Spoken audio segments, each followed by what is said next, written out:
Agora estamos gravando, estamos online. Então, olha só, povo. Hoje a gente começa a parte mais legal da disciplina, que é realmente trabalhar com os animais ameaçados. Eu só quero lembrar uma coisa, vocês. Então, tá aqui, esse é o título da aula, Manejo Genético de Espécies Ameaçadas. Eu esqueço palavras, vocês perceberam, né? E isso ficou 10 vezes pior depois que eu tive Covid, parece que tem aquela névoa na minha cabeça. Eu ainda não superei isso, mas às vezes é uma palavra bem besta, vocês viram, né? Não é uma coisa assim tão complicada, mas sei lá, some da vida. Qualquer coisa eu passo e volto nela depois.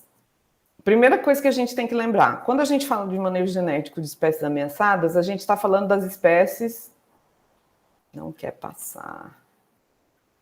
Que estão aqui. Coloquei o mesmo slide de novo para vocês lembrarem. As três categorias que estão aqui, tá?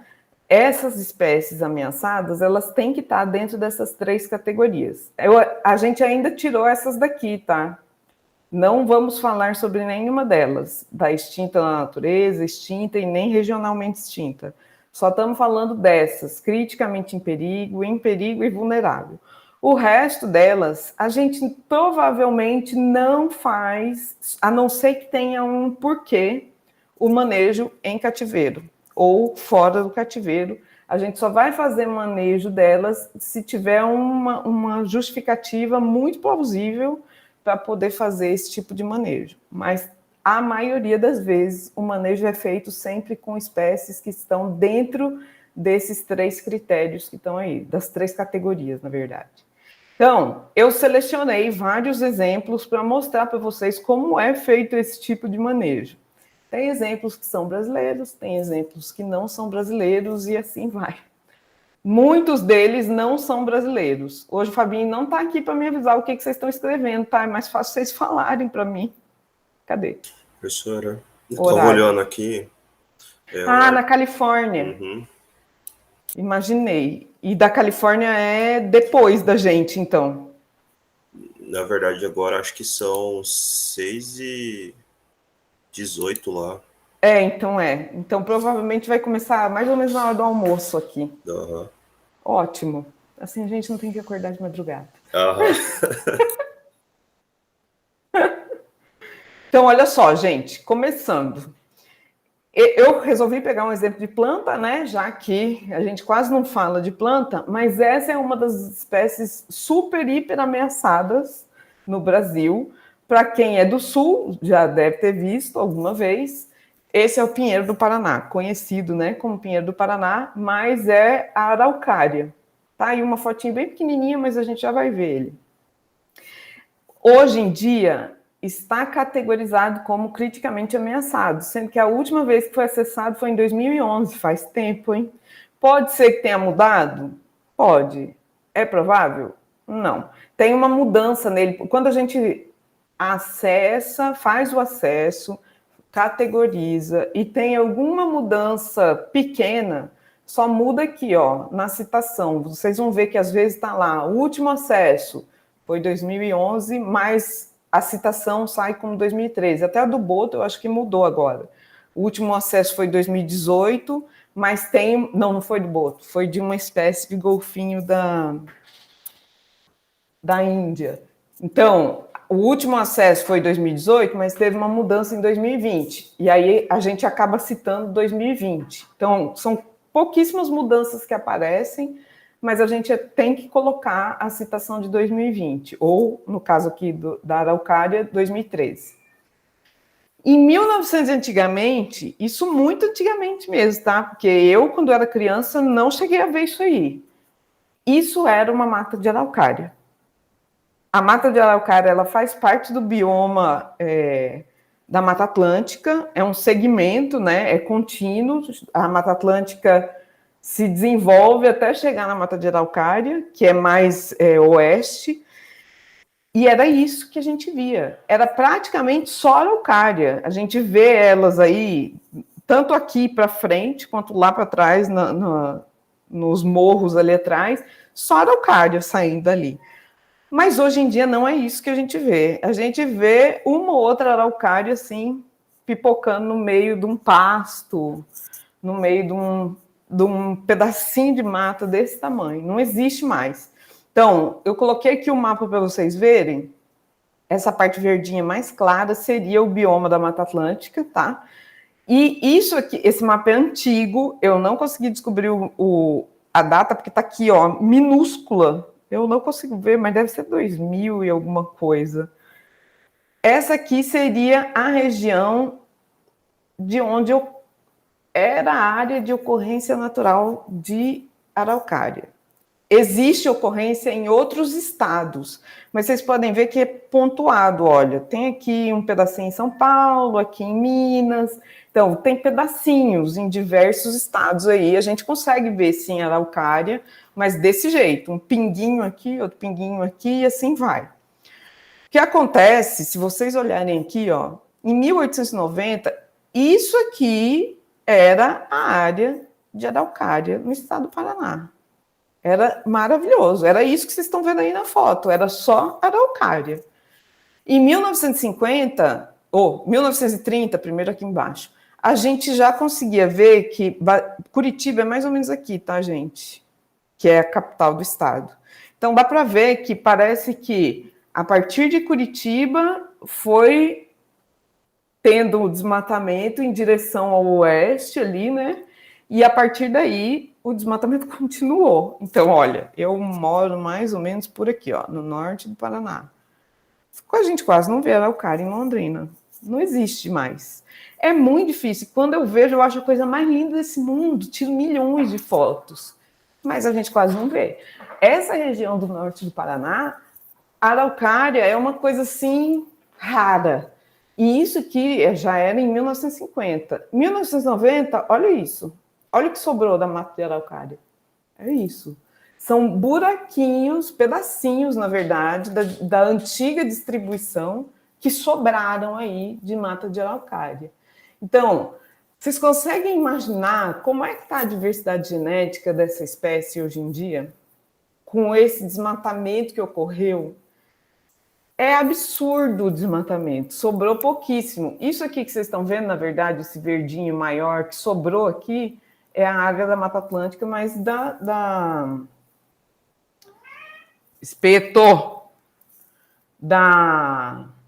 oh meu Deus, da Mata Atlântica que fica para o lado ali do mar, né? É a Serra do Mar, por isso que ela não é tão desmatada, mas também não tem tanta araucária. A araucária ela ocorre mais a oeste, depois que passa da Serra do Mar, nos outros planaltos do Paraná. E aí, o que a gente vê hoje? Isso. Esse é o tipo de vista que a gente tem do Paraná hoje em dia. Lá atrás vocês conseguem ver um monte de eucalipto, um pinheiro aqui, outro pinheiro aqui, outro aqui, aqueles tipo espalhados. A gente não consegue ver aquele montinho de pinheiros igual a gente via em 1900 antigamente. Não existe mais isso. São pinheiros que estão ali, que sobraram, vamos dizer assim, do desmatamento. E é isso. Quem não sabe, a dispersão de sementes do pinheiro do Paraná é feita por aves, principalmente a gralha azul, que é uma espécie assim muito ameaçada na área de distribuição ainda, né, da araucária. Então, além da espécie estar ameaçada, a gente ainda tem a espécie dispersora da semente também altamente ameaçada. Então, é uma união de coisas que fazem com que a espécie esteja ameaçada.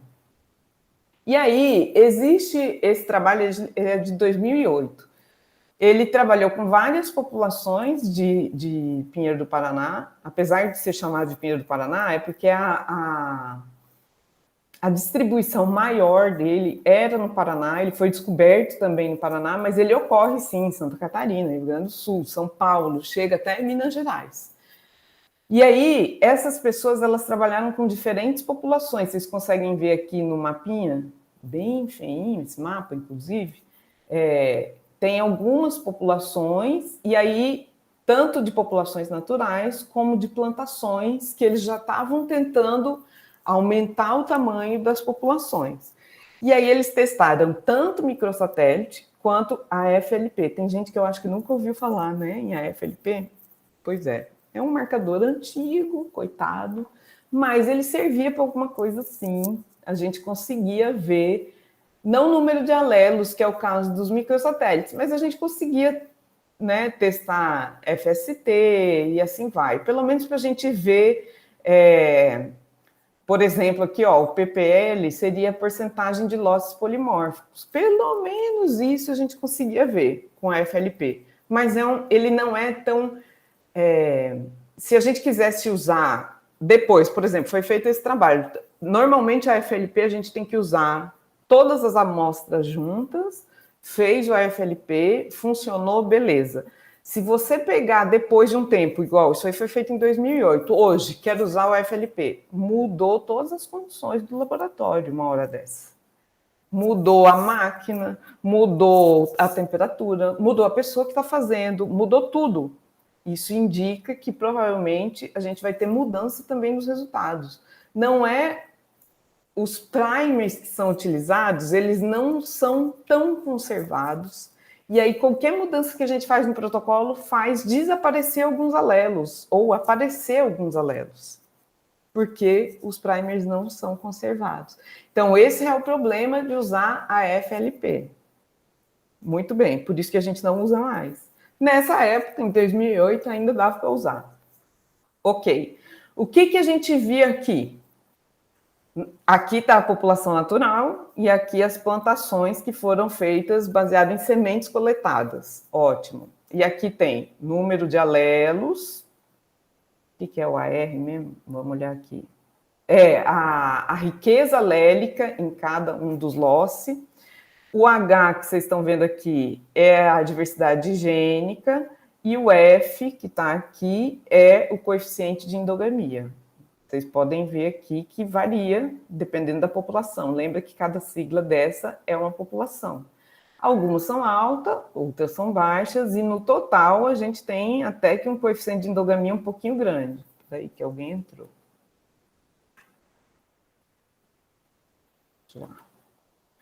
E aí, mas o que eu quero mostrar aqui, principalmente para vocês? Olha só. Lembra aqui da diversidade gênica. Olha só o que varia aqui. Na população natural, a gente tem diversidade gênica variando aqui de 0,6 no máximo a 0,7. E aqui, nas populações que a gente está tentando reintroduzir, achando que a gente tem uma diversidade super, hiper maior, o que está acontecendo, gente? 0,7, 0,6. A diversidade não é tão grande assim. E aí? Está adiantando o que a gente está fazendo? Por quê? Que provavelmente a gente tem menos não, né? A diversidade continua pequena perto da população natural. Porque provavelmente essas pessoas começaram a coletar semente para começar essas populações em cativeiro, né? As plantações, quando a população já estava muito degradada. E isso faz com que a gente tenha uma diversidade genética baixa já para essa população. Então, não existe uma maneira de eu aumentar a diversidade gênica nesse caso. É muito difícil.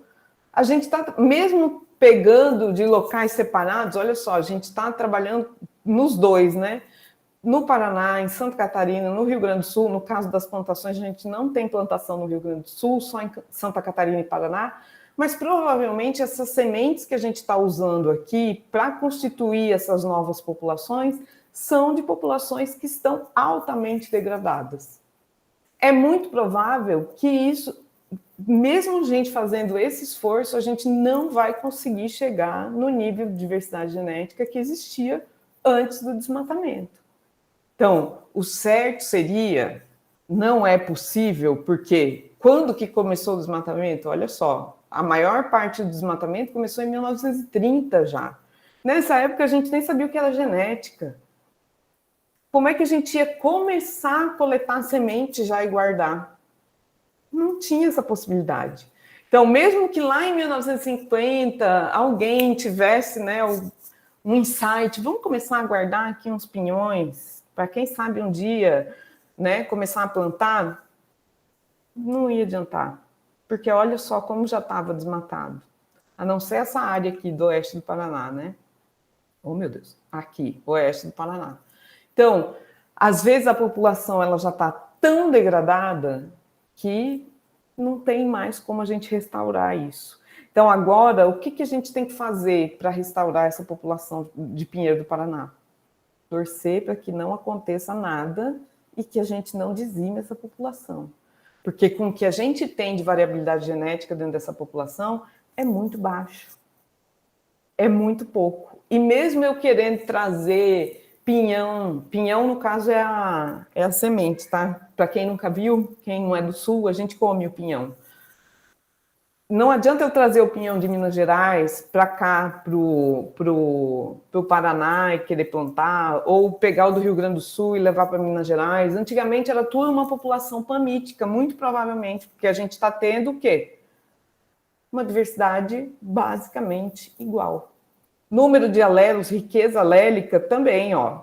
A gente tem pouquíssimos alelos. Olha aqui aumenta um pouquinho nas populações de plantação, 9. Mas de 7, 6 para 9 não é tanta coisa assim.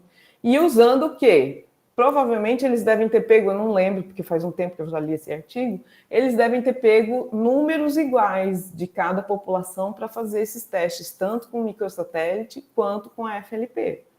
Então, mesmo a gente testando aqui esse monte de coisa, a gente não vai conseguir recuperar a diversidade genética da população que existia muito tempo atrás, infelizmente. Chegou num ponto em que a gente não consegue. Espeto! Mas que coisa! Bom, nesse mesmo artigo aqui do, não sei falar esse nome, Stephanon, provavelmente, em 2008, ele também testou aqui, olha, a riqueza alélica, o FST, né, dos microsatélites e dos AFLPs. No total, entre grupos, entre as populações naturais e entre as plantações. E aí a gente consegue ver que, no caso aqui da riqueza alélica, existe, olha, uma estruturação, vocês estão vendo, né? 0. Quando a gente vê um 0,1, existe uma estruturação, mas a gente não pode dizer que essa estruturação ela é completa. Vamos dizer assim, que não existe fluxo gênico. Em algum momento deve ter existido fluxo gênico, a gente não sabe se hoje em dia, por exemplo, ia existir esse fluxo, principalmente porque as populações estão completamente isoladas. No caso do FST, quando a gente testa aqui o FST, olha só, 0,045, 0,020, 0,048, mesmo entre as plantações, entre as populações naturais, entre os grupos e entre todos. O que significa um FST menor do que 0,0 alguma coisa? Alguém sabe me dizer? O Fabinho já falou sobre isso. Alguém?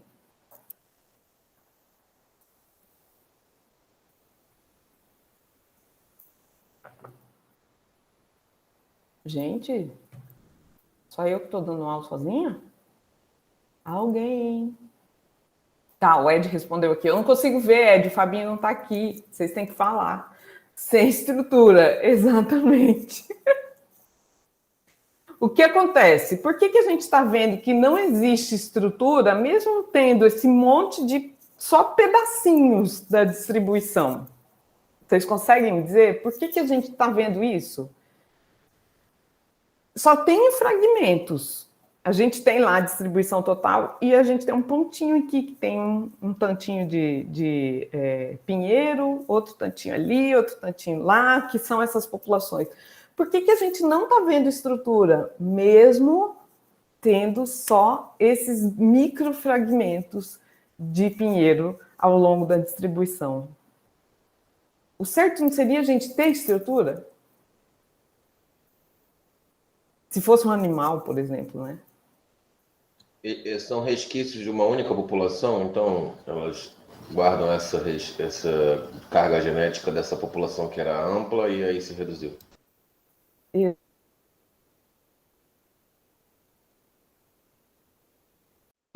Travou? vocês estão me escutando? Deu uma travadinha aí, uns 4 segundos só. Tá. Eles guardam essa carga genética de 1900 e sei lá quando, que antigamente era só uma população. Provavelmente essa população inteira já tinha uma diversidade genética muito baixa.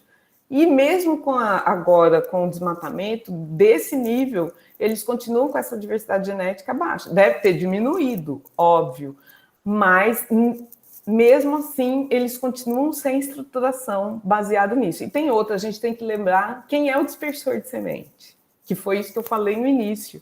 O dispersor de semente é uma ave que voa muito. Então, mesmo hoje em dia, a gralha azul, que é o dispersor de semente, o principal, né? Tem outras, mas o principal dispersor de semente é a gralha, ela voa muito. Então, ela está levando as sementes para outras localidades. Então, por isso que a gente também não vê esse tipo de estruturação ainda. A gente está diminuindo a população, tanto do pinheiro do Paraná, quanto da gralha azul. Pode ser que no futuro próximo a gente consiga ver essa estruturação? Pode. Quem nunca ouviu falar da história do pinheiro do Paraná, a gralha normalmente ela coleta o pinhão e voa muito até o local onde ela vai enterrar esse pinhão. Ela guarda o pinhão. Diz, né, que em algum momento ela vai comer aquele pinhão, mas ela esquece onde ela guardou. E aí acaba nascendo o pinhão. Então é assim que nascem as novas plântulas de pinheiro do Paraná. Mas acontece que a população de gralha diminuiu tanto que também a dispersão de semente está diminuindo. Então a dispersão hoje em dia é feita por outros animais que não voam tanto, tipo paca, não voa, né? Então, ela normalmente come quando cai, não é um ouriço igual o ouriço da castanha, mas é uma bolota cheia de pinhão enroscadinho nela. Então, quando cai da árvore, os animais terrestres acabam pegando o que caiu e dispersando. Mas aí, quando é terrestre, fica em volta da árvore praticamente. Não sai tanto quanto se fosse uma ave. Então, o que acontece é que as sementes dessa planta acabam ficando em volta dela. E aí não é certeza de que vai ocorrer a germinação dessa semente. Porque no caso da ave, ela enterra e esquece onde ela enterrou. Mas no caso de outros animais que estão ali se alimentando, eles vão acabar comendo a semente. Então não é certeza de que essa semente vai nascer. Então tem toda uma história em volta ali da araucária que a gente não sabe se realmente em algum momento essa semente ela vai nascer, ela vai crescer e vai gerar novas plântulas. Por isso que agora está ocorrendo as pessoas estão gerando plantações como é que fala? De sementes, né, dos pinhões, para poder tentar aumentar a população. Mas não quer dizer que se a gente aumentar essas populações, a gente está aumentando a diversidade genética. A gente já está vendo aqui o que está acontecendo. Aí surgiu um outro trabalho em 2012, que esses autores eles testaram, na verdade, aqui diferentes tipos, né, de plantas, no caso aqui, os filhotes, né, os juvenis e os adultos de diferentes áreas, mas na Floresta Nacional de Três Barras, que é em Santa Catarina. Então, eles têm a população natural e as populações que foram plantadas baseados nas sementes que já tinham sido coletadas há algum tempo atrás. E aí, o que eles têm aqui? O N, que foi testado, que nesse caso aqui, de filhotes, eles têm muito... Filhotes é mania de animal, tá, gente? De plântulas, vamos dizer assim. Eles têm um N muito maior porque eles geraram muito mais plântulas do que eles coletaram, por exemplo, dos adultos, tá? O número de alelos, aqui a gente tem a riqueza alélica, baseado no número menor que eles têm de indivíduos, que era 39, mas aqui não aparece, aparece 41. Heterozgosidade esperada, observada, e o F, que é índice de fixação. Nesse caso aqui não é o coeficiente de endogamia, é o FST mesmo. Olha só o FST de novo. Alguns locais, no caso aqui esse da Anitta Garibaldi, que é uma localidade, ele está um pouquinho alto até, ó. Curitibanos, está alto. A população natural, um pouquinho mais alto. Mas se a gente for olhar os juvenis e as plântulas, olha isso aqui, gente. Tudo a mesma coisa. Até aqui os juvenis também.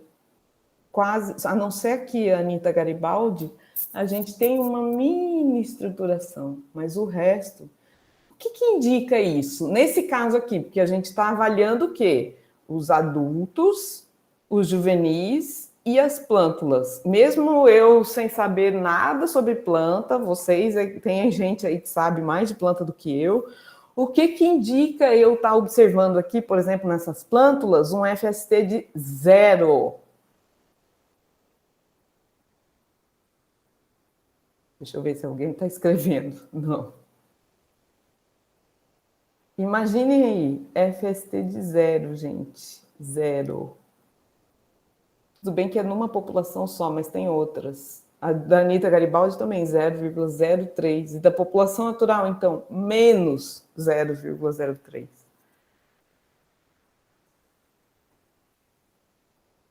E aí, povo? O que vocês acham que aconteceu aqui? Essas populações elas devem ser originadas de poucos indivíduos. Provavelmente de um só. Um só, né? Então tem total ausência de estrutura. Totalmente ausência de estrutura. E o que deve estar acontecendo com essas sementes? Tem outro problema ainda, no caso de pinhão. Pinhão tem dormência. Se em algum problema aí aconteceu, o pinhão entrou em dormência e não saiu, só nasceu um tipo. A gente não sabe, não sei, na verdade eu não fui procurar se já fizeram algum tipo de genômica, se estão estudando alguma outra coisa, no caso de dormência, esse tipo de coisa. Mas aí está acontecendo alguma coisa, algum tipo de seleção, que está sendo selecionado alguns tipos de sementes, só que estão germinando, as outras não.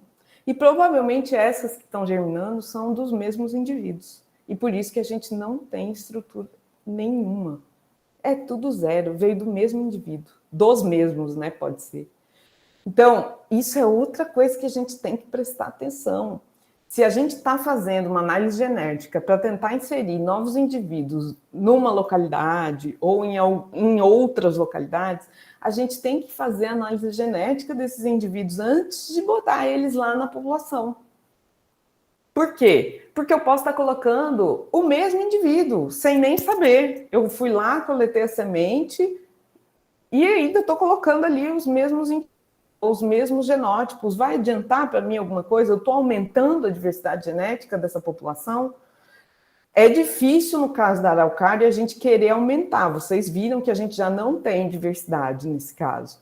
Aumentar é quase impossível, mas pelo menos eu tenho como manter a diversidade. Eu não quero que, diminua a diversidade, incluindo genótipos que já são iguais. Eu posso pelo menos selecionar alguns que são um pouquinho diferentes para ver se, vão aumentar.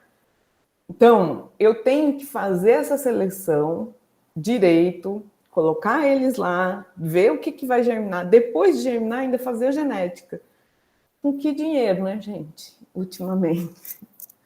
Tá difícil. Mas existem, no Paraná, pelo menos, eu não sei se vocês sabem, mas cada Embrapa, ela é especializada em determinado tipo de planta, tem outros trabalhos, óbvio, né?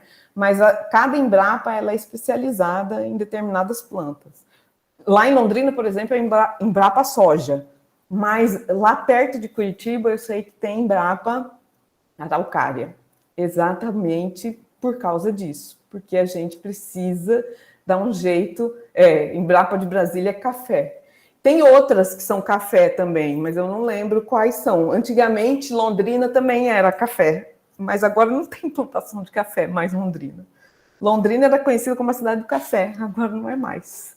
Porque já não tem, agora é soja, soja, soja para todo lado. Onde vocês olham é soja. E uma araucária lá no meio, assim, perdido, no meio do nada. Então, eles estão tentando fazer qualquer negócio para pelo menos aumentar a população de araucária. E para isso, a gente não pode olhar só para a araucária. A gente também tem que olhar para os dispersores de semente. Então, como eu falei em algum momento, eu não lembro se eu falei no primeiro dia de aula, mas eu já falei isso. A gente não pode olhar só para a espécie que a gente está querendo conservar.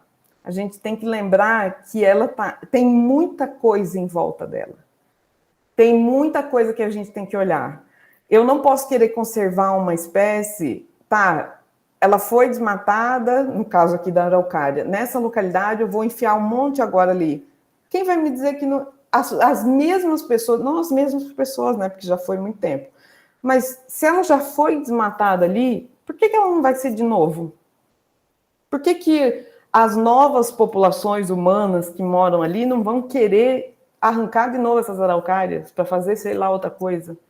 Então, tem que olhar tudo em volta antes de eu começar a inserir novos indivíduos nessa população. Será que vale a pena? Será que eu não estou gastando dinheiro à toa?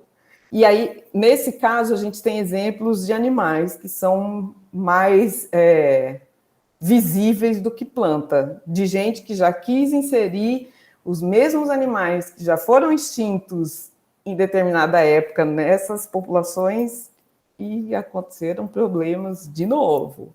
Então, por isso que a gente tem que prestar atenção não só na espécie que a gente está querendo conservar, mas no todo, em tudo, inclusive nos humanos que estão morando naquela localidade.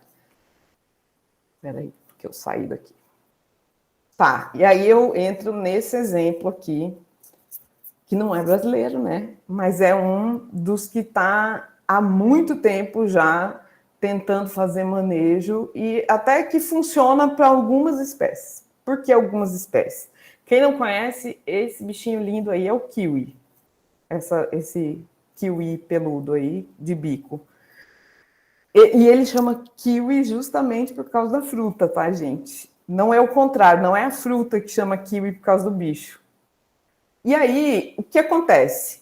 Ocorreu um declínio populacional intenso de todas as espécies. Aqui no início ninguém sabia que eram espécies diferentes, justamente porque na Nova Zelândia, isso aqui é o mapa da Nova Zelândia, tá? A gente tem a Ilha do Norte e a Ilha do Sul, que é essa aqui, e além de umas ilhas menorzinhas aqui e aqui para cima, não existiam mamíferos terrestres. Nesse local não tinha mamífero terrestre. A Nova Zelândia só tinha mamífero aquático. Não existia nada, ninguém, nem rato, não existia. O que acontece é que na época aí que começaram a chegar os navios e tal, o povo viu que não tinha mamífero terrestre, vamos levar, né? Não tem? Vamos levar uns para lá, para fazer caça, para qualquer coisa. E aí, alguns dos que foram inseridos foi esse mustelídeo aqui, que é acho que é um mink, eu não lembro direito o nome dele, eu só sei que ele é um mustelídeo. E esse aqui, que é o possum, ou opossum, alguma coisa assim, que é tipo um gambá, mas ele é maior um pouco.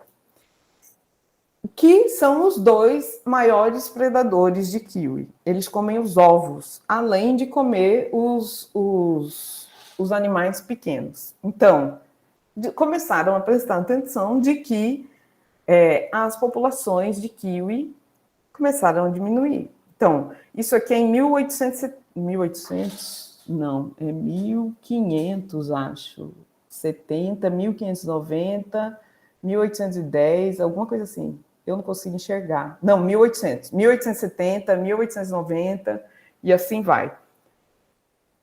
Na verdade, isso aqui não é de kiwi, tá? Isso é desse bicho aqui. Então, no início, quando começaram a inserir a população aqui, ó, a gente tinha alguns pontos onde ocorria o possum, o opossum. E aí foi aumentando, até que ele tomou conta da ilha toda. Em algumas localidades aqui ainda não existe, ó. Quer dizer, ainda em 2000, né? Mas ele ocorria na ilha toda. Esse bicho, então, começou a comer os ovos e os animais filhotinhos que acabaram de eclodir. E aí, simplesmente, 9 de 10 ovinhos, só um sobrevivia. E aí, o que aconteceu? A Nova Zelândia criou uma lei que até hoje, inclusive, pode matar todos os mamíferos terrestres. Você vê um bicho desse passando na rua, você pode atropelar, você pode matar. Eles vendem pele desse bicho ou dos dois. Eles vendem em qualquer lugar. Você pode fazer o que você quiser com eles. O que eu acho triste, porque eu adoro mustelídeo, né? Mas convenhamos de que eles não existiam ali e eles se reproduziram loucamente porque tem comida para dar e vender. Acontece que nessa época ninguém sabia ainda que existiam diferentes espécies de kiwi. Achavam só o quê? Que eles eram diferentes de localidade para localidade. Então, o que vocês estão vendo aqui nesse mapa são cada manchinha dessa são as localidades onde ainda existe kiwi. E cada cor é uma espécie diferente. Que foi visto, então, que existem coisas diferentes, inclusive de tamanhos diferentes. Então, olha só, o que está acontecendo? Agora não é mais só os problemas dos possums e dos mustelídeos. Ah, sim, o mustelídeo é o weasel, que eu nunca lembro. E ainda tem os ferrets. Sim, igual a minha, que eu tenho aqui em casa, em algum lugar, elas também comem tanto os ovos quanto os filhotes. Então, hoje em dia, a gente não tem só esse tipo de ameaça. A gente ainda tem porcos domesticados que comem os ovos. Então, se você tem lá a sua criação de porcos, você tem que manter elas fechadas e controlar ainda, justamente para eles não terem acesso aos ovos. A gente ainda tem outros problemas. Isso aqui é um outro bicho que eu não lembro o que é, mas é um mustelídeo também, que foi inserido, que come os filhotes. Então, existem agora muitas gaiolas, armadilhas, que é colocado em várias regiões, que o povo realmente pega os bichos justamente para não matarem os filhotes. Ainda, ratos podem competir por comida com os kiwis mais jovenzinhos. Os gatos, tanto os domésticos quanto os ferais, eles podem tanto comer os bichinhos ou competir com eles, e os ferrets também. E aí existem vários tipos de controle. No caso dos gatos, é obrigatório, na Nova Zelândia, eles usarem aquele sininho na coleira, justamente para os bichos escutarem e fugir. No caso de cachorro também, tá? Cachorro também tem que usar na coleira o sininho. Eu não sabia, eu já fui para lá, né? Por isso que eu dou o exemplo do kiwi, porque eu escutava os cachorros passeando na rua, todos eles com sininho, tipo sininho de vaca. E eu, gente, para que esse sininho? E eu só fui descobrir quando eu fui na área de manejo dos kiwi. E aí ainda tem várias outras coisas. A gente tem que tomar cuidado na hora de dirigir, porque os bichos podem atravessar a rua, tem todo um problema, e eles estão tentando de tudo para aumentar a população de kiwi. Então, tem muitas coisas que eles estão tentando fazer para aumentar. O que acontece? Lá em 2003 só que foi feita uma filogenia e descobriram que realmente esses animais de diferentes manchinhas que vocês estão vendo aqui são diferentes espécies. É lógico que existem diferenças morfológicas, mas eles ainda não sabiam exatamente qual era essa diferença. Podia ser por causa do tipo de mata, o tipo de ambiente, o tipo de alimentação, mas ainda não tinha sido feito nenhum tipo de filogenia. E hoje em dia já se sabe que existem diferentes espécies. Inclusive, algumas delas estão praticamente extintas. Por isso que eles começaram a ter todas essas medidas de conservação. Isso aqui é um exemplo de placa que a gente encontra nas ruas, para tomar cuidado em áreas, principalmente onde tem desova dos kiwis. E aí existe esse projeto enorme que chama Kiwis for Kiwi. Por que chama assim? Porque como é que eu falo? Neozelandeses? Não sei. As pessoas que nascem na Nova Zelândia se auto-intitulam kiwis, por isso que chama Kiwis for Kiwi. Eles têm várias coisas nesse projeto, inclusive eles cuidam dos ovos, eles encontram os ovos nas localidades onde os animais botam, tiram os ovos, então, do ambiente, porque esses bichos não sabem muito bem cuidar dos ovos, né? Eles tiram os ovos e aí verificam se realmente o ovo tem filhote dentro ou não, então colocam nas incubadoras. Quando está já para eclodir, eles acabam levando, então, para regiões onde não tem esse perigo. Então, essas ilhas menorzinhas que vocês viram no mapa, elas não têm esses mamíferos terrestres, eles já foram eliminados. Então, é mais fácil levar esses animais para essas ilhas menores, depende da espécie, também tem essa, para eclodirem e aprenderem sozinho a se virar. Qual é o problema desses kiwis? Ao longo da evolução, não existia nenhum tipo de animal terrestre, nem homem, basicamente. Esses animais, eles não aprenderam a se livrar de predadores. Então, eles escutam barulho até da gente e eles não fogem. Eles não sabem o que é isso. Não aprenderam. Então, por mais que tenha, hoje em dia, agora com colarzinho, no caso dos gatos e cachorros, é mais fácil. Eles escutam esse barulho agora, pelo menos parece que aprenderam, né? A não ir na direção, porque antigamente diz que eles iam na direção do barulho. Não sabe o que é. Imagina isso. Eles não sabiam o que era um predador. Não existia predador. Então, para que eles iam ter medo de qualquer coisa? Então, por isso que acabou morrendo muito kiwi, porque eles não sabiam o que era isso. Então, hoje em dia existem várias coisas, inclusive nesses locais de conservação, a gente entrou para ver, era um galpão grande, escuro, porque eles são noturnos, por isso que fala ali na placa que tem que tomar cuidado à noite, que é local de cruzamento de kiwi. Eles são noturnos, então a gente entra no escuro para ver, e a gente podia falar, podia fazer, e eles continuavam andando de boa, não estavam nem aí pra gente. A coisa mais fofa desse mundo, bicho. Isso aí que vocês estão vendo no colo aqui é um adulto já, não é um filhotinho, por incrível que pareça. Então, existem kiwis que tem esse tamanhozinho que vocês estão vendo aí, mas tem uns kiwis maiores, do tamanho de uma galinha, por exemplo. E mesmo assim eles são tontos, muito tontos. Precisam aprender o que é um predador, qual é o problema, quando eles escutam, o que eles têm que fazer. Então, tudo isso está sendo ensinado antes de fazer a soltura desses animais. Não é possível soltar em qualquer local. Esses locais que eu mostrei aqui no mapa, alguns locais desses aqui, se não me engano, esses que estão marcados em bolinha, são parques nacionais. E aí, esses locais, eles estão fazendo... Não, os locais em vermelho, desculpa, que são parques nacionais, são santuários. Esses santuários, eles podem soltar os filhotes que estão sendo criados para, né, aumentar a população, mas com todo cuidado. As áreas são cercadas, no caso aqui dos ambientes nas ilhas maiores, nesse caso aqui, ele está dentro da ilha. Ainda existe, né, animais terrestres. Então, esses locais têm que ser cercados, não pode ter animal terrestre entrando, animal que eu digo mamífero terrestre, que pode comer esses bichos. Então, tudo tem que ser verificado antes dos bichos serem soltos. A maioria dos santuários, eles estão em ilhas, se vocês notarem. Estão vendo aqui, ó, uma aqui, outra aqui, essas três, né? E mais essa que está aqui na ilha central. Então, tudo tem que ser verificado antes de soltar. Eu não lembro se eles fizeram genética desses animais, além da filogenia, eu acho que não.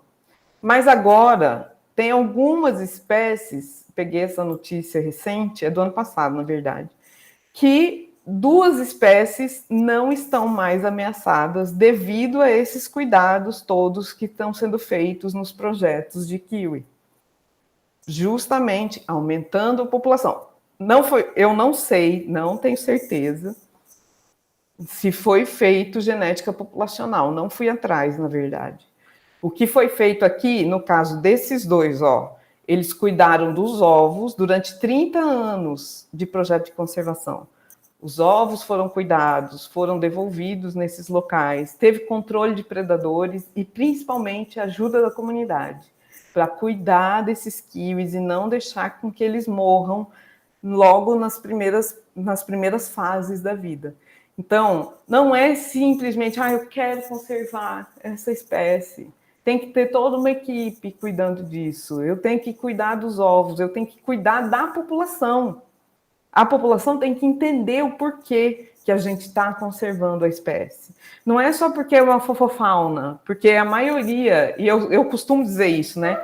A maioria do povo, eles acham que a gente conserva só porque é fofofauna. Peraí, deixa eu ligar o computador que ele está acabando a bateria.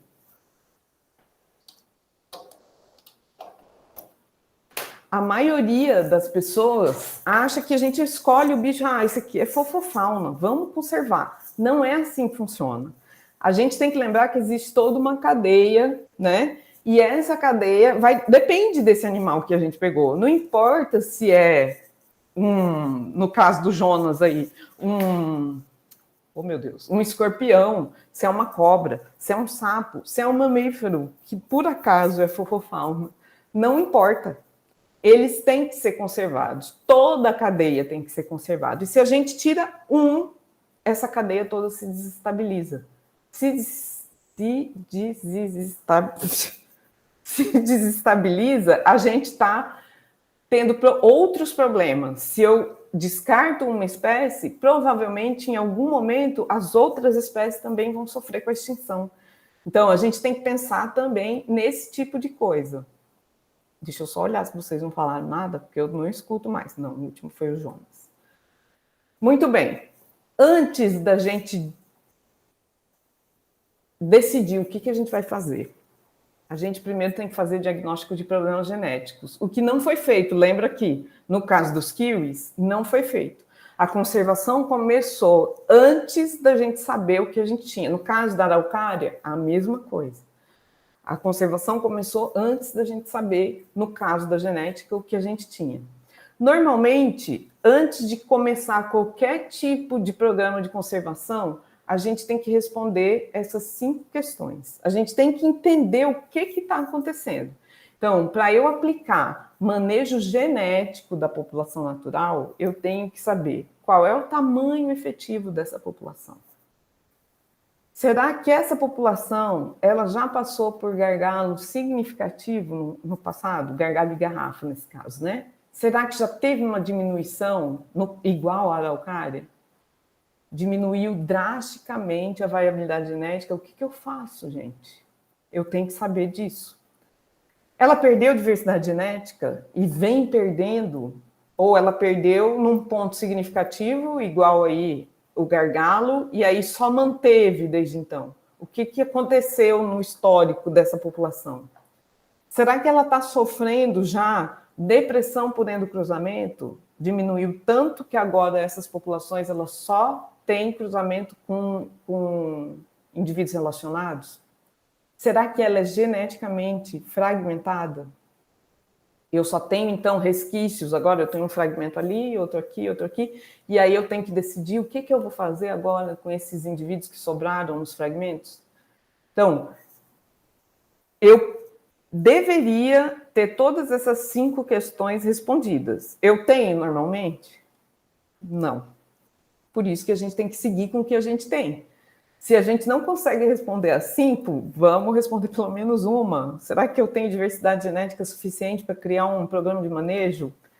Será que eu não tenho? Depois a gente responde as outras. A gente precisa começar para ontem, senão é provável que essa espécie entre no vórtice da extinção e a gente não sabe nem o que a gente tem. Então, começa e a gente vai respondendo isso ao longo do tempo. Mas a gente tem que ter isso em algum momento.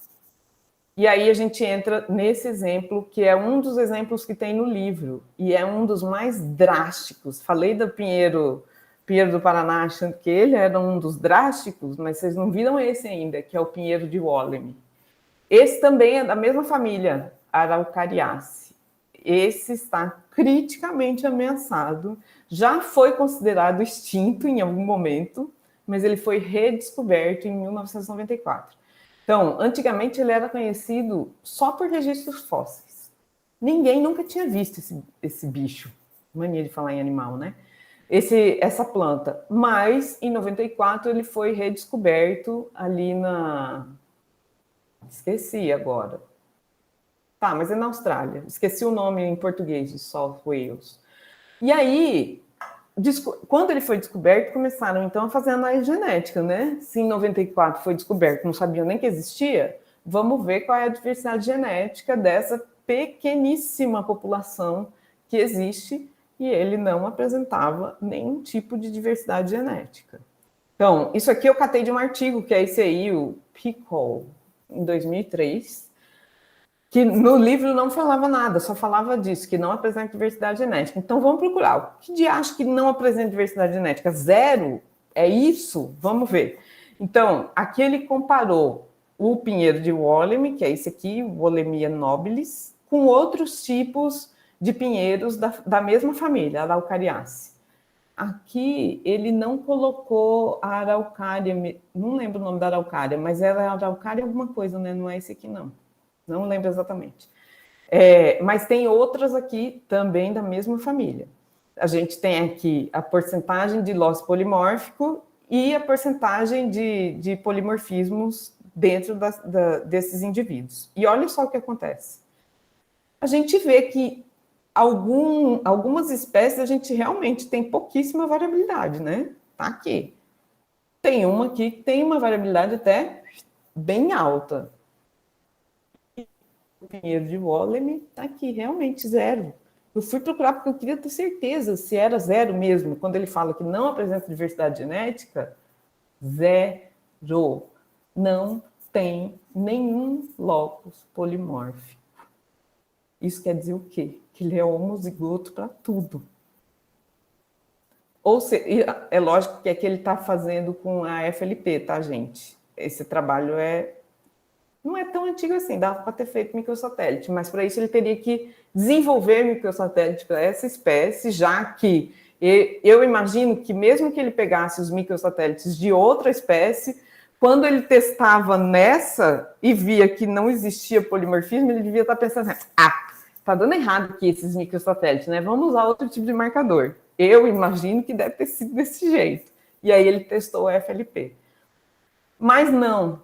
Nesse mesmo artigo, ele testou o microsatélite, está aqui, ó, SSR. Ele só não colocou aqui nesse gráfico. Também com as outras espécies.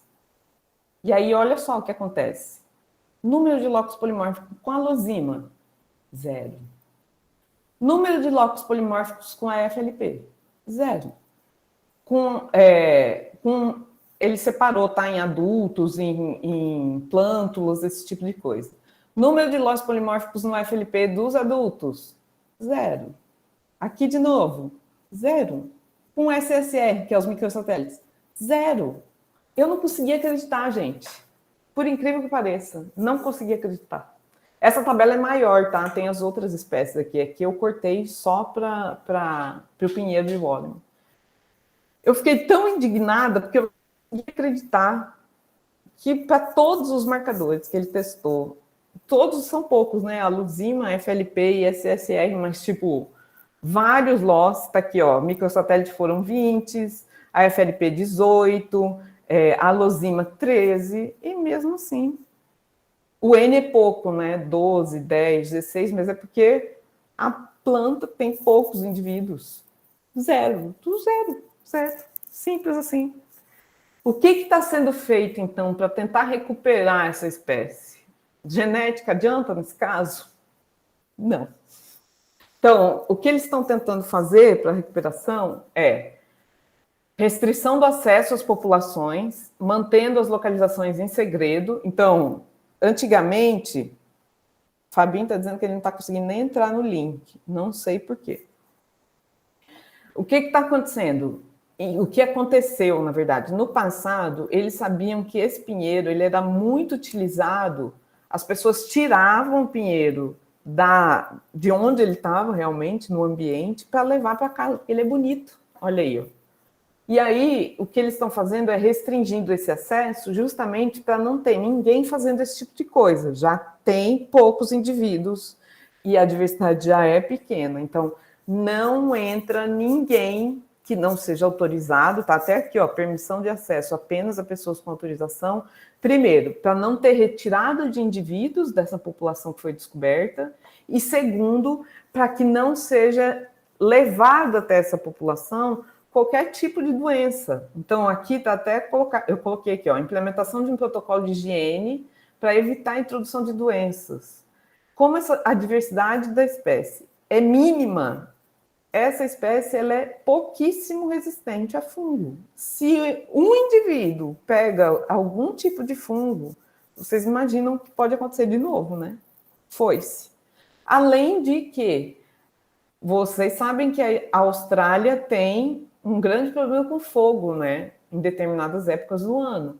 Então, existe um manejo de fogo nessa região para que não atinja essa população, além da manutenção de amostra e sítio em jardins botânicos. Então, o que eles estão fazendo é tirando as sementes desses indivíduos, mandando para jardim botânico. Esses jardins botânicos, eles estão germinando as sementes e colocando lá a amostra para tentar manter, então, no máximo de locais possíveis esses indivíduos, além de amostra ou de sementes que estão sendo armazenadas. Obviamente, a diversidade zero não vai adiantar em alguma coisa, mas pelo menos a gente tem a espécie ainda. Ela não está extinta, ela ainda existe. Uma outra coisa que eles estão fazendo é a propagação da espécie para fins comerciais. Se sabe que o povo gosta de plantar esse tipo de coisa, então vamos vender e aumentar o tamanho populacional. Então, nesse caso, para que eles estão fazendo isso? Primeiro, para a população não tirar o que existe do ambiente, e segundo, para reduzir os efeitos estocásticos. Se em algum momento essa população única do ambiente sofrer algum problema, teve alguma doença que atingiu a população, ou o fogo matou todo mundo, a gente vai ter, na casa das pessoas ainda, espinheiro. É o que dá para fazer, infelizmente, porque a diversidade não ajuda muito.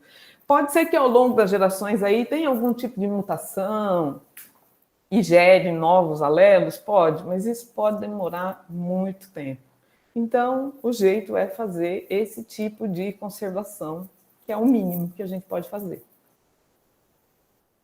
E aí a gente entra na fofofauna, porque vocês sabem, né, que não tem jeito da gente não falar na fofofauna. Gente, se vocês tiverem dúvida, fala, tá? Porque eu fico vendo aqui, voltando, indo e voltando aqui na página para ter certeza que vocês estão vendo, ouvindo, falando alguma coisa, senão... E se cair, imagina, né? Eu não vou ver. Tá. Por que eu coloco o exemplo do panda?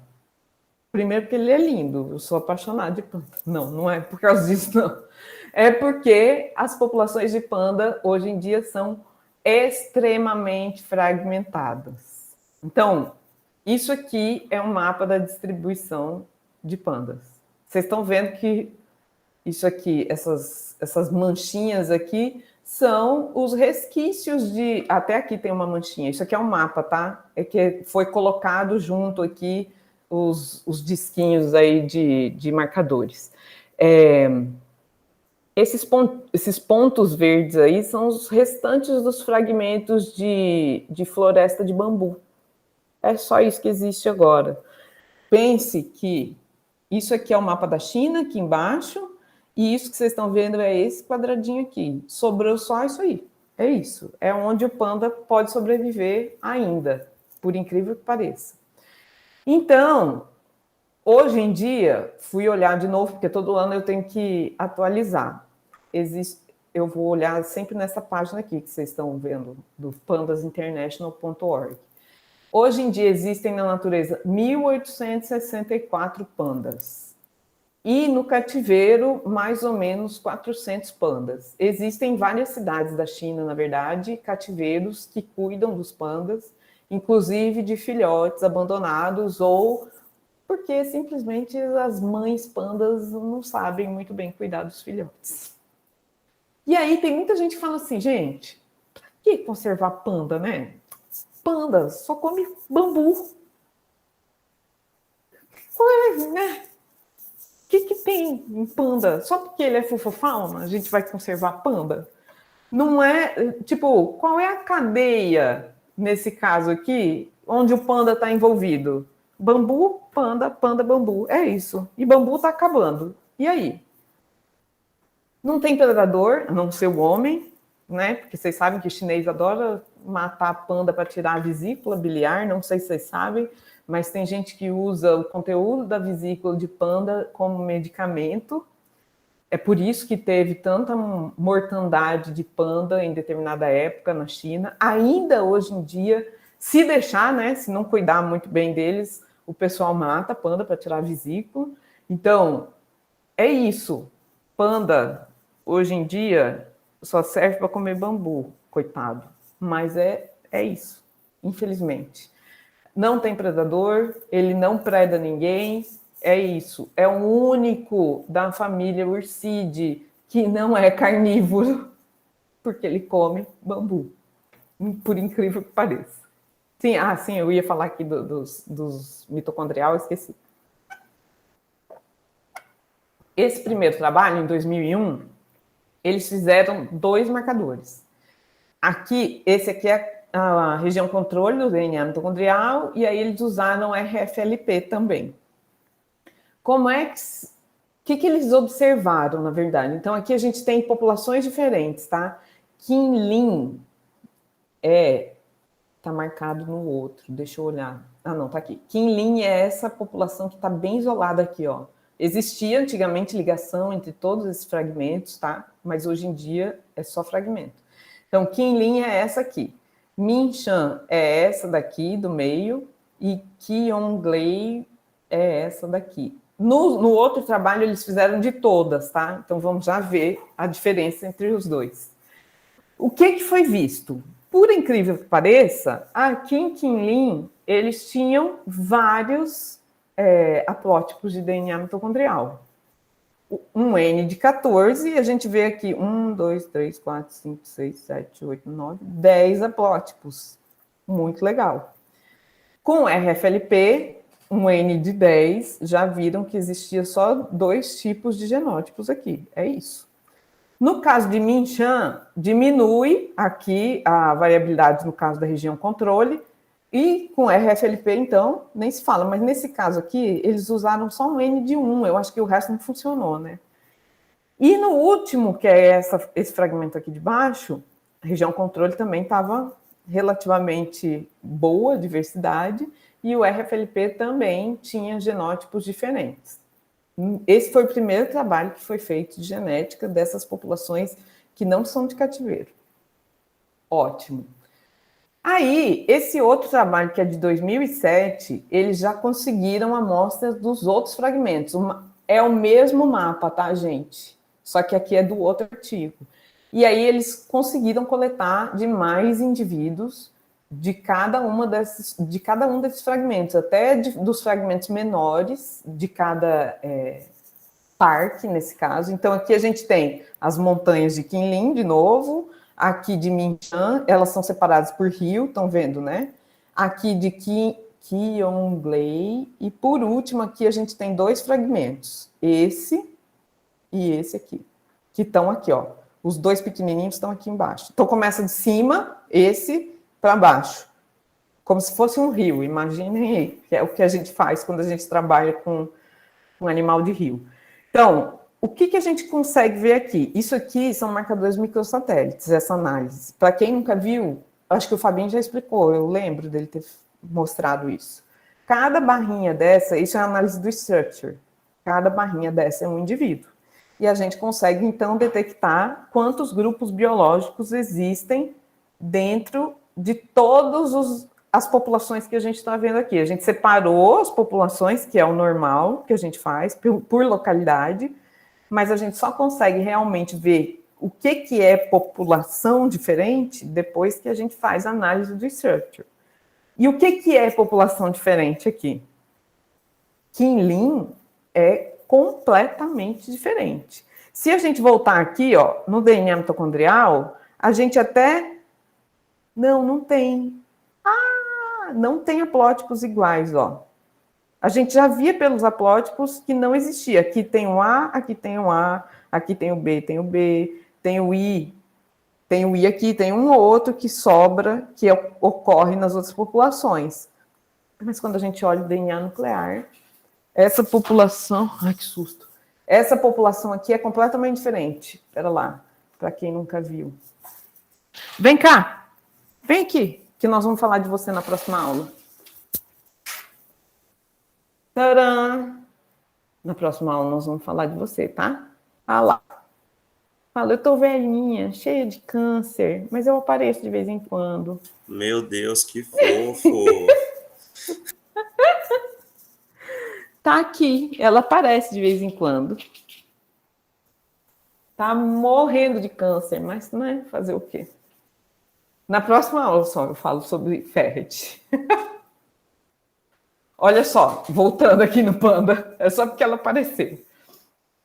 A gente vê que essa população, ela já está restrita.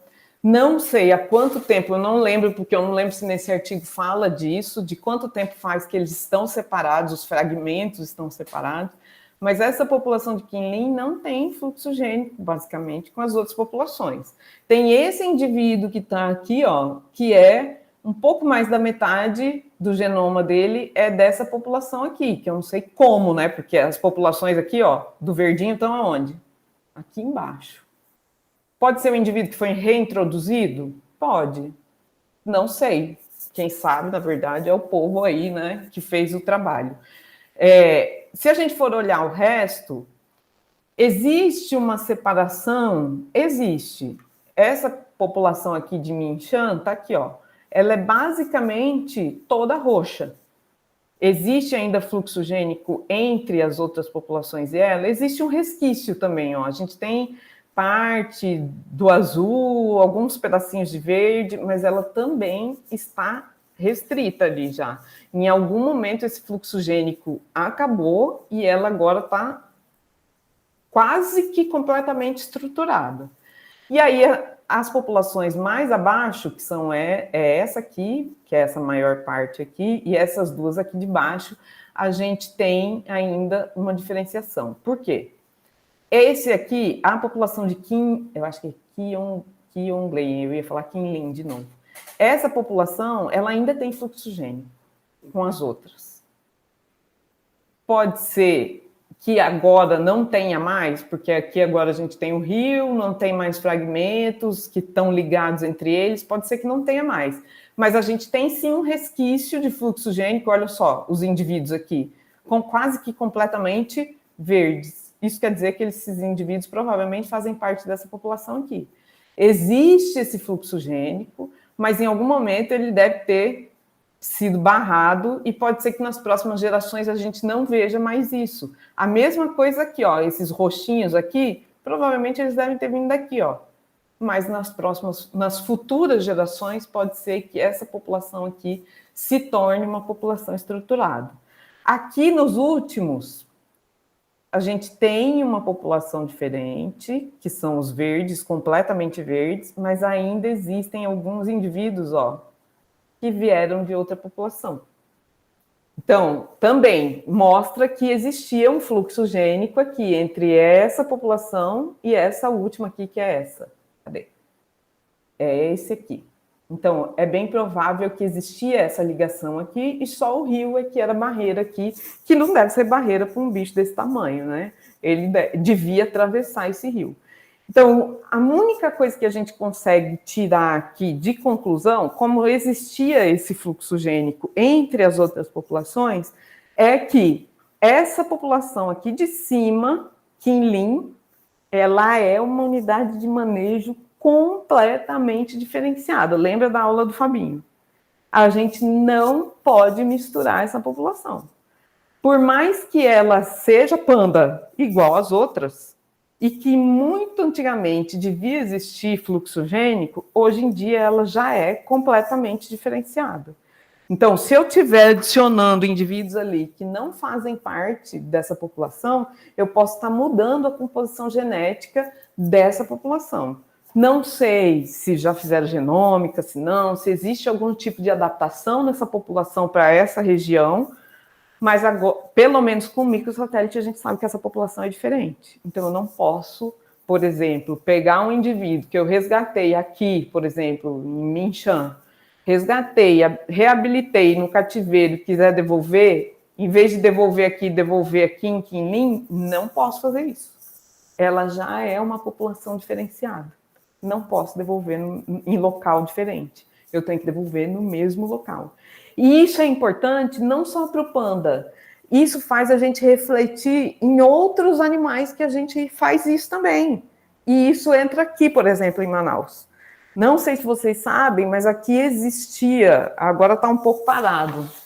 Eu preciso entrar em contato com o Laésio para ter certeza. Muita gente conhece o Laésio, que ele é veterinário e trabalhava no Sal em Castanheira, que é um centro de reabilitação da prefeitura aqui de Manaus, que fazia resgates de animais aqui em Manaus. E aí, muitos desses animais resgatados só chegavam para ele assim, estava na casa do fulaninho, estava no bairro sei lá das quantas, foi resgatado, ou estava morando na casa de sei lá quem, porque foi resgatado, a pessoa não sabe dizer de onde, não sei das quantas. E aí chegava para ele reabilitava e ele tinha que devolver. Acontece que muitos dele ele não sabia de onde veio. E aí vai reabilitar e vai soltar onde? Se está aqui na região de Manaus, provavelmente veio daqui, certo? Então a gente pode soltar aqui. O que não ocorre com as preguiças, que foi um trabalho de uma aluna de mestrado minha e do professor Thomas, que a gente descobriu que as preguiças de Manaus são híbridas, por causa, provavelmente, disso. Preguiça de 3 dedos, tá? Não a de 2, que a de 2 é a Coloepus. É isso mesmo, Coloepus. A preguiça de 3 dedos é a Bradipus. Acontece que o Rio Negro e Bentinho com Real, não, Bentinho com Bentinho, o Rio Negro e Amazonas, ele é barreira para as espécies. Então, Bradipus variegatus ocorre abaixo do Rio Negro, imagina o mapa de Manaus e do Amazonas. Bradipus variegatus, que é uma das bentinhos, elas são quase iguais, tá, gente? Bradipus variegatus ocorre abaixo do Rio Negro e Amazonas. E Bradipus tridactylus ocorre acima, que é a região de Manaus. Acontece que aqui em Manaus a gente começou a encontrar muitas preguiças dessa bentinho que tinham morfologia duvidosa. A morfologia, nesse caso, é mancha no olho, mancha nas costas, e ficava assim, tipo, tridactylus ou variegatus?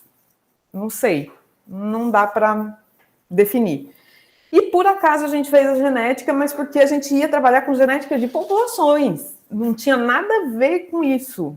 A gente não estava fazendo nada relacionado a querer saber se tinha híbrido ou não. A gente ia trabalhar com genética de populações dos fragmentos e acabou descobrindo que eram híbridas. Então, algumas dessas preguiças que o Laésio recebia lá no Sal em Castanheira eram híbridas que provavelmente são filhotes de indivíduos de variegatus que vieram trazidas do outro lado do rio.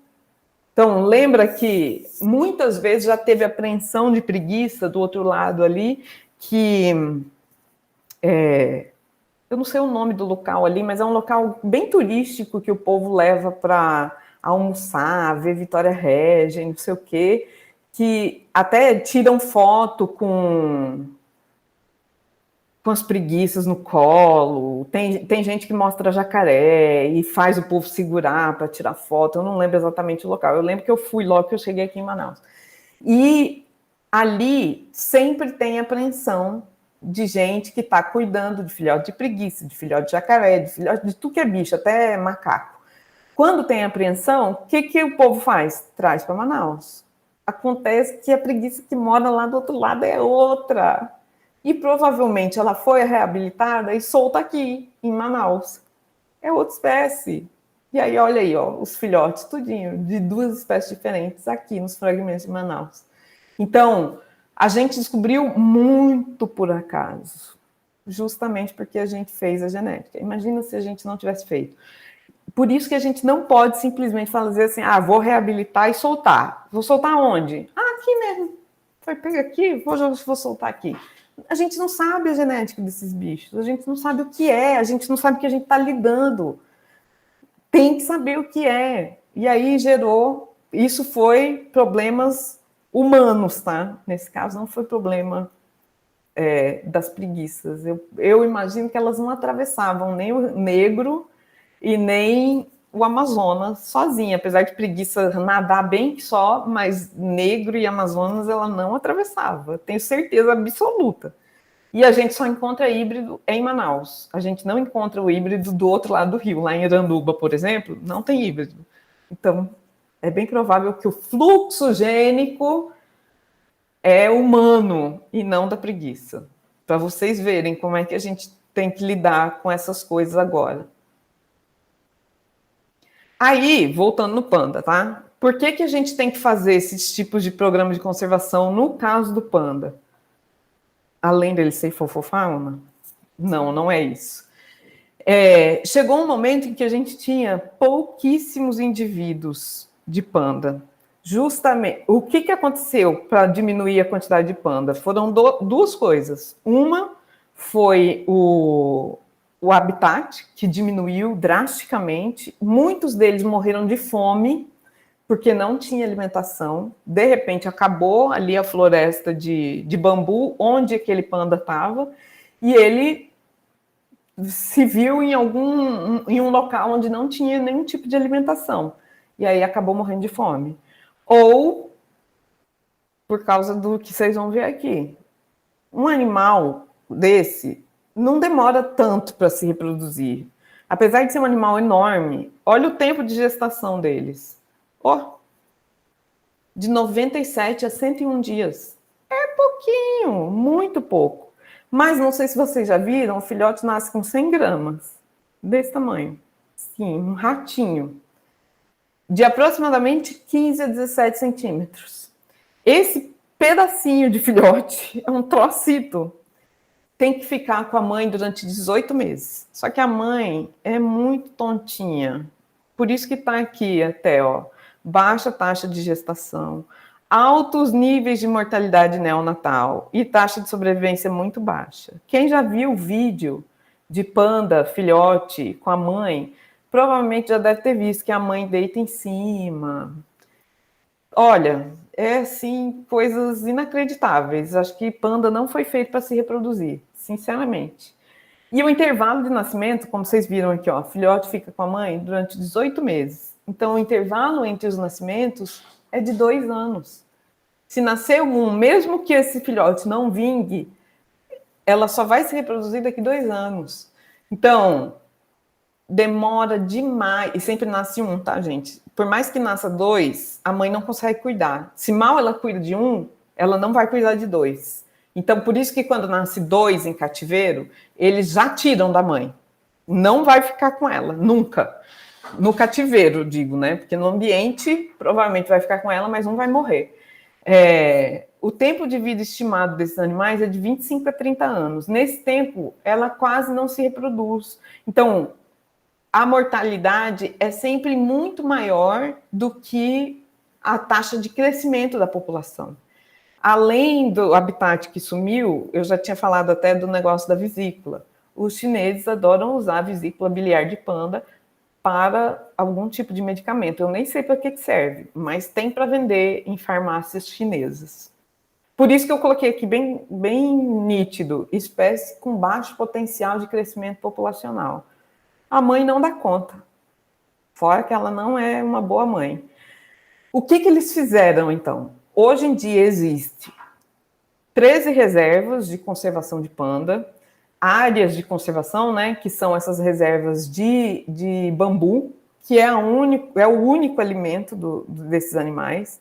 Existe uma legislação de proteção que, da mesma forma que a gente tem legislação de proteção de animais silvestres e não funciona, lá também é assim.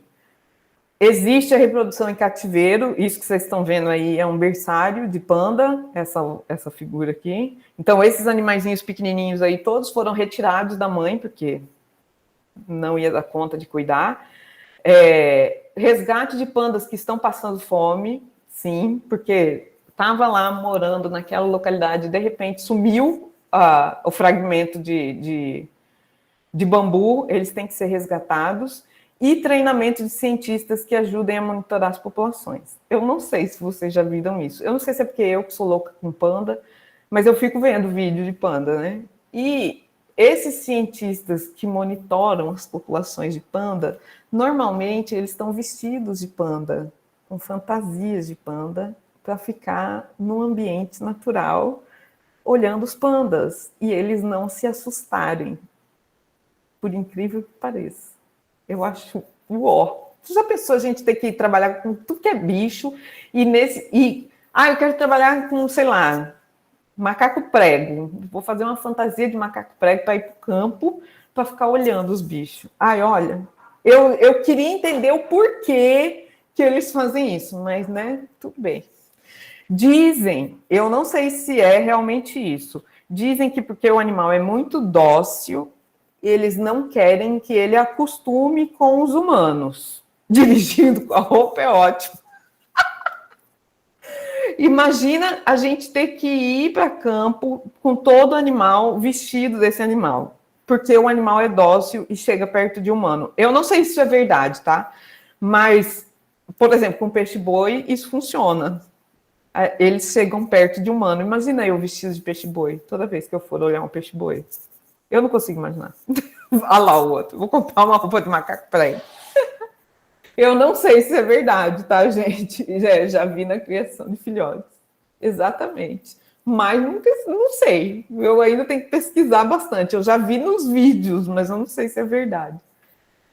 Tá, antes de começar o próximo exemplo, eu queria fazer um intervalinho rapidinho, porque eu tomei 1 litro de café e preciso fazer xixi. Pode ser? 5 minutinhos.